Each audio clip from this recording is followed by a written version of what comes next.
दोस्तों किसी भी क्रिमिनल वकील के लिए या कोई भी जो क्रिमिनल प्रैक्टिस करते हैं वकील साहब, उनके लिए सबसे ज्यादा चैलेंजिंग चीज होती है बेल कराना। बेल बहुत तरह की हालांकि होती है, हालांकि बताऊंगा अपने आगे इस वीडियो में। बेल कराना काफी चैलेंजिंग इसलिए भी होता है क्योंकि अपराध चाहे कोई भी हुआ हो, अपराध आपने किया नहीं किया वो बात की बात है, ट्रायल का विषय है वो। ट्रायल में क्लियर होता है कि आप कन्विक्शन दिया या नहीं। हालांकि कन्विक्ट हो भी गए तो अपील का ऑप्शन आपके पास होता है, और इतना आसान भी नहीं होता कि जो कन्विक्शन दे देना और परमानेंट आप जेल में रहो, वो एक दूसरी बात है। पर बहुत ज्यादा मुश्किल होता है किसी भी वकील साहब के लिए कि वो किस तरह से अपने क्लाइंट की बेल करवाएं। उससे भी ज्यादा मुश्किल हो जाता है इंटरिम बेल लेना।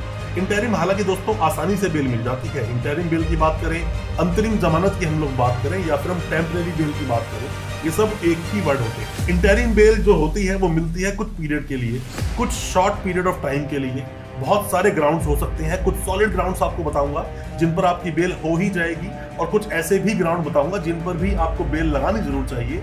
बट आज कम से कम इस वीडियो को सुनने के बाद, देखने के बाद आपके सारे डाउट्स क्लियर हो जाएंगे कि इंटरिम बेल कब लगानी चाहिए, कब नहीं लगानी चाहिए, क्या क्या ग्राउंड्स आपको लेने चाहिए, और भी बहुत सारी चीजें जैसे कि कौन कौन से एग्जांपल्स हैं कि जब लोगों को बेल मिल गई, सब चीजों के बारे में बताऊंगा। बेल आप कहाँ लगाएं, सेशंस कोर्ट में लगाएं, लोअर कोर्ट में एमएम कोर्ट में लगाएंगे, या आप हाई कोर्ट जाएंगे या सुप्रीम कोर्ट जाएंगे, क्या क्या तरीके हैं उनके बारे में भी आज आप जानोगे। इंटरिम बेल के बारे में ज्यादा कुछ जानने के लिए दोस्तों बने रहिए हमारे साथ। नमस्कार दोस्तों, फिर एक बार स्वागत करता हूं आप सभी का अपने इस YouTube चैनल पर जिसका नाम है क्रिमिनल प्रैक्टिस, और मेरा नाम है वीरेंद्र वर्मा। जैसा कि आप सभी जानते हैं, हम चीटिंग एंड फॉर्जरी जैसे संगीन केसेस पर डिस्कस करते हैं अपने इस चैनल पर, और आपको बताते हैं आपके कानूनी अधिकार। अगर आपका भी नाम आया है किसी भी तरह के चीटिंग या फॉर्जरी जैसे संगीन केसेस में, तो हो सकता है कि ये वीडियो आपके बहुत काम का हो, इसलिए वीडियो को अंत तक पूरा देखें। दोस्तों जैसा मैंने आपको बताया कि किसी भी क्रिमिनल वकील साहब के लिए जो भी क्रिमिनल प्रैक्टिस करते हैं, जैसे कि हम भी सिर्फ क्रिमिनल प्रैक्टिस ही करते हैं, तो अक्सर हमारे सामने अलग अलग तरह की चुनौतियां आती हैं बेल कराने को लेकर, और उस बेल पर अलग अलग तरह से बहस की जाती है कोर्ट में। पर जरूरी नहीं कि जितनी बार भी आप बेल लगाओगे बेल हो ही जाएगी। पर मेरा मानना है आपको बार बार कोशिश करते रहना चाहिए। आप कोशिश कर रहे हो, ऐसे ही हार के नहीं बैठना चाहिए, क्योंकि जो लोग कोशिश करते हैं उनकी कभी हार नहीं होती। कोशिश करनी चाहिए आपको, और आपके पास ग्राउंड चाहे कोई भी हो। आप ये मत सोचो कि इस ग्राउंड पर तो बेल होगी, इस ग्राउंड पर बेल नहीं होगी। सबसे पहले दोस्तों आप ये जान लीजिए कि जब भी किसी पर कोई भी केस लगता है, आपका कोई भी सगा संबंधी, जानकार या कोई भी जेल में है, दो तरह के लॉसेस तो दोस्तों आपको होंगे ही होंगे जिससे आप बच ही नहीं सकते। सबसे पहला होता है मेंटल लॉस, मतलब कि आप दिमागी रूप से बार बार सोचने समझने में आपका दिमाग काम नहीं करता, और ये काफी तरह से आप परेशान रहते हो, मेंटल लॉस आपका होता है। दूसरा दोस्तों होता है फाइनेंशियल लॉस, मतलब कि आपके काफी हद तक देखा जाए तो पैसे लगभग खत्म से आपके हो जाते हैं, पैसा बहुत खर्च हो रहा होता है, क्योंकि मेन कमाने वाला ही जेल में होता है। अच्छे वकील साहब आपको सस्ते फीस में मिलते नहीं, तो ये भी एक प्रॉब्लम आपके सामने होती है। इंटरिम बेल से पहले दोस्तों आप जानिए कि बेल हालांकि कई तरह की होती है।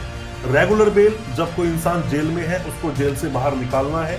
परमानेंट बेल आप उसको मिल गई है, अब वो ट्रायल फेस करेगा। ट्रायल फेस करने के बाद डिसाइड होगा कन्विक्ट होगा या फिर एक्विटल होगा, ये है रेगुलर बेल। अगर आप सेशंस कोर्ट में गए 439 में आप बेल लगाओगे, 439 CrPC court, 39 of CrPC, high court में भी सेम सेक्शन में बेल जाती है। बेल आप लगाओगे sessions court, high court, supreme court. कई बार लोग डर जाते हैं कि अगर हमने एक बार बेल लगा दी 6 महीने के बाद तक हम बेल नहीं लगा सकते। 6 महीने का ऐसा पीरियड होता है, हाई कोर्ट का, सुप्रीम कोर्ट का, लोअर कोर्ट का। दोस्तों ऐसा नहीं है, जब जब आप ग्राउंड बदलते हैं तब तक आप बेल लगा सकते हैं। Anticipatory bail, bail before arrest. अभी कोई व्यक्ति अरेस्ट नहीं हुआ है, उसको ऐसा एप्रीहेंशन है, उसको लगता है कि वो अरेस्ट कर लिया जाएगा किसी भी ऑफेंस के अंदर, तो वहां पर जाकर वो एंटीसिपेटरी बेल लगाता है। अब समझिए कि एंटीसिपेटरी बेल में भी इंटरिम प्रोटेक्शन का प्रावधान होता है। जैसे कि किसी पर रेप के सेक्शंस लग गए, अब वो कोर्ट में जाता है और बोलता है कि मेरे ऊपर जो सेक्शंस लगे हैं, मतलब उसके वकील साहब जब पैरवी करते हैं बोलते हैं कि 376 जैसे संगीन अपराध में उस पर एफआईआर लॉन्च हुई है, पर यहाँ पर वो प्रूव करने की कोशिश करते हैं कि मामला कंसेंट का था,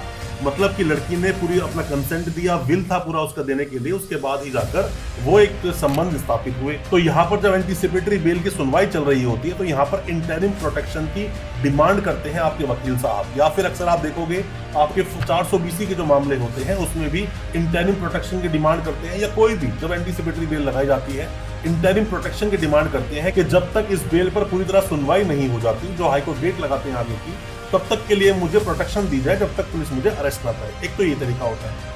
दूसरा दोस्तों ये भी तरीका होता है कि जब मान लीजिए रेगुलर बेल आपने लगाई, रेगुलर बेल आपने लगाई, चार्जशीट अभी नहीं लगी है, तो चार्जशीट लगने तक के लिए एक इंटरिम बेल आपको मिल जाती है और आपको जेल से छोड़ दिया जाता है कि तब तक के लिए आपकी बेल है, और जैसे आपकी चार्जशीट लग जाएगी तब आप दोबारा से रेगुलर बेल के लिए फाइल करें या फिर अपने आप को सरेंडर करें। वो डिपेंड करता है आप कैसे करते हैं, और कई बार आपके पास डिफॉल्ट बेल का भी ऑप्शन होता है।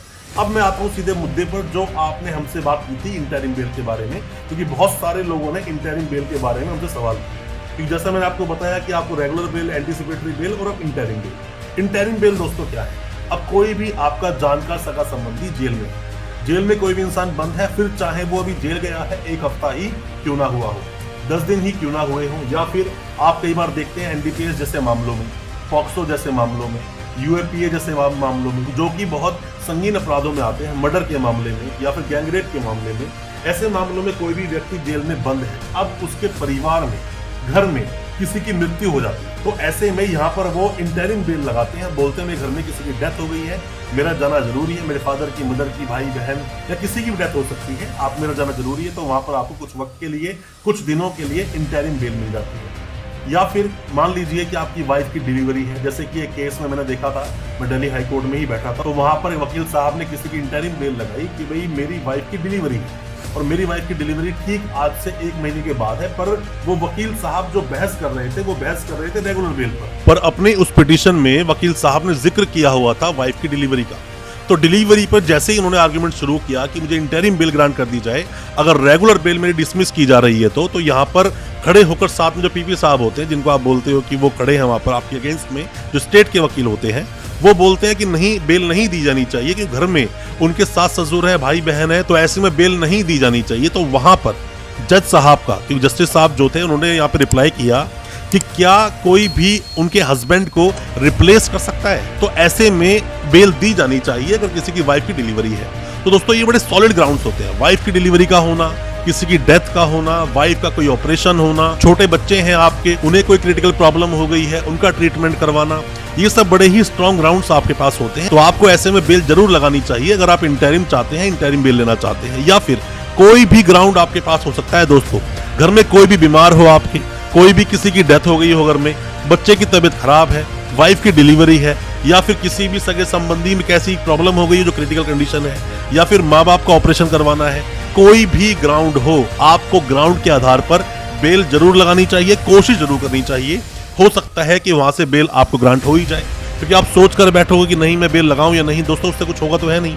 अगर आपके वकील साहब उसके लिए रेडी है और आपके पास भी फीस देने के लिए पैसे हैं, या फिर कोई वकील साहब जो किसी भी तरह से आप केस लड़ रहे हैं, तो ऐसे में आपको जरूर बेल लगानी चाहिए। अब ऐसे में चाहे सिर्फ आपको 1 हफ्ता ही क्यों ना हुआ हो जेल में, तो ऐसे में आपको बेल जरूर लगानी चाहिए। इंटरिम बेल आपकी बिल्कुल हो सकती है, कोई भी तरीका हो, किसी भी तरह से आप बेल लगाएं। अल्टीमेटली दोस्तों बेल देने का सिर्फ और सिर्फ एक ही नियम बनता है, वो होता है जब किसी को बेल दी जा रही है तो उसकी जो अपीयरेंस है उसको सिक्योर करना, कि दोबारा कोर्ट में वो जो प्रोसीडिंग्स चलेंगी उसको अटेंड करेगा, कोर्ट में वो आएगा। कई बार आप देखोगे लोग इंटरिम बेल लेकर भाग जाते हैं, गायब हो जाते हैं और नहीं आते। वो जानते हैं कि उम्र कैद मुझे होने वाली है मेरे इस केस में, या फिर 20 साल की सजा मिल जाएगी या 10 साल की सजा मिल जाएगी। ऐसे लोग कई बार फरार हो जाते हैं, हालांकि फरार ऐसे होना नहीं चाहिए, आपको पूरे ट्रायल को फेस करना जरूर चाहिए और वहां पर देखना चाहिए कोर्ट की प्रोसीडिंग क्या चल रही है। हालांकि आप जब दोस्तों बेल लेते हो, कई बार आप जैसे कि बेल लगाना शुरू कर देते हो, और बेल लेना आपका हालांकि अधिकार भी है। कई सारे मामलों में जैसे कि हमारे देश में ऐसा बोला जाता है कि किसी को भी presumption to be non guilty, मतलब कोई भी इंसान जो है वो गिल्टी नहीं है जब तक क्या उसका अपराध सिद्ध ना हो जाए।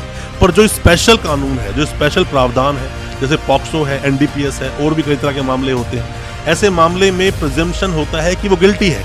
यहाँ आपको प्रूव करना होता है कि मैं गिल्टी नहीं हूँ।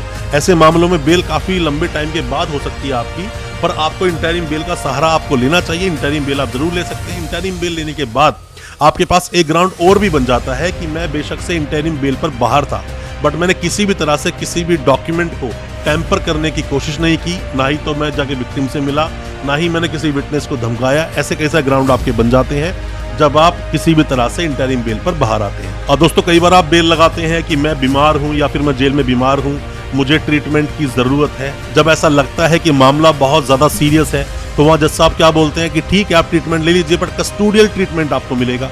कस्टोडियल मतलब कोई भी जो भी हॉस्पिटल आप कहेंगे वहां ट्रीटमेंट करवा देंगे, या फिर एम्स में आप ट्रीटमेंट करवा लो, बट कस्टोडियल होगा, मतलब कस्टडी में रहोगे, वहाँ हर वक्त 1-2 पुलिस वाले आपके आसपास रहेंगे और मतलब आप घर नहीं जा सकते। आपका जो ऑपरेशन होगा या फिर ट्रीटमेंट होगा, कई बार ऐसा बोला जाता है कि वहीं पे हॉस्पिटल में होगा।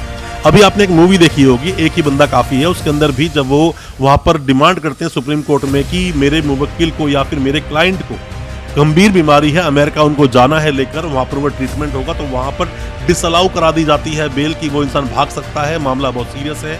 तो ऐसे में भी कई बार दोस्तों आपकी बेल डिसमिस कर दी जाती है। जब आप बेल लगाते हैं, इंटरिम बेल का मतलब ये नहीं बस कुछ भी हुआ आपने उठाया ग्राउंड लगा दिया, उसके लिए भी तैयारी की जाती है। आपके वकील साहब तैयारी करेंगे, जो क्रिमिनल केसेस लड़ते हैं उनको पता होता है क्या मुझे बोलना है क्या नहीं बोलना है। तो ऐसे मामलों में कई बार आपकी बेल डिसमिस हो भी सकती है, और अगर बेल डिसमिस हो भी गई, एमएम ने डिसमिस मार दी, सेशन चले जाओ, सेशन ने डिसमिस मार दी तो आगे और हाई कोर्ट में जाओ, हाई कोर्ट से मार दी आप सुप्रीम कोर्ट में जाइए। पर आपको दोस्तों केस तो फाइट करना होगा। अगर किसी गंभीर केस में आप अगर जेल में है तो इंटरिम का सहारा आपको लेना होगा। अगर कोई ऐसी चीज है तो आप घर जाएं, अपने परिवार को देखें। दोस्तों ऐसा नहीं है कि किसी इंसान को जेल भेज दिया बाहर आ ही नहीं सकता, लोग कन्विक्शन के बाद भी बाहर आते हैं, अपनी जो जिम्मेदारियां हैं उनको निभाते हैं, पूरा करते हैं। बस इंटरिम आप लगा कैसे रहे हैं, इंटरिम बेल आप किस तरह से फाइल कर रहे हैं कोर्ट में, ये देखना बहुत जरूरी है। दोस्तों कोई भी किसी भी तरह के सवाल आपके दिल में है, आप कमेंट बॉक्स में जाकर अपने सवाल पूछें। कोई भी मदद चाहते हैं आप हमें व्हाट्सएप करें, हम आपको रिप्लाई जरूर करेंगे। और हो सकता है कि हमारी किसी भी रिप्लाई से आपकी कोई मदद हो और आप अपनी इस केस से निकल सकें। दोस्तों अच्छा लगा आज का वीडियो, हमारे चैनल को सब्सक्राइब करना बिल्कुल ना भूलें, साथ में लगा बेल आइकन जरूर दबा दें ताकि इसी तरह की लीगल अवेयरनेस की वीडियोस आप तक पहुंच सके सबसे पहले। बहुत बहुत शुक्रिया दोस्तों, धन्यवाद हमारे इस वीडियो के साथ बने रहने के लिए।